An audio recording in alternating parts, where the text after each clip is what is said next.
Attends. Ton voisin, il veut appeler une association de protection animale parce que le chien d'à côté, il reste souvent seul dans le jardin. Je vais peut-être te surprendre. Mais avant d'appeler une association, il y a une question que moi je me poserais. Est-ce que le chien, il est vraiment maltraité? Ou est-ce qu'on est en train d'interpréter une situation qu'on ne connaît pas, par exemple? C'est vrai. Parce que tu sais, un chien qui aboie, c'est pas forcément un chien qui est malheureux. Un chien qui vit dehors, c'est pas forcément un chien qui est maltraité. Un chien qui n'a pas envie de venir te voir à la grille ou au portail, c'est pas forcément un chien qui est malheureux non plus.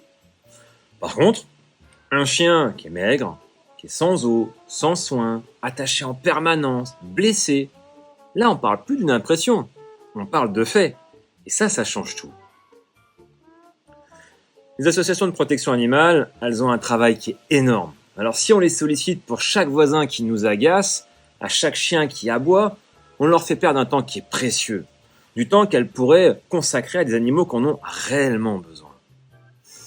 Tu vois, protéger les animaux, ce n'est pas chercher des coupables, c'est savoir reconnaître les vraies urgences. Et parfois, la meilleure des choses à faire, c'est de simplement aller discuter avec le propriétaire. Parce que une simple conversation, ça peut éviter un conflit et parfois, elle peut aussi éviter un abandon. Finalement, la protection animale, ce n'est pas seulement aimer les animaux et aimer les chiens, les chats, etc. C'est aussi garder la tête froide quand tout le monde s'emballe.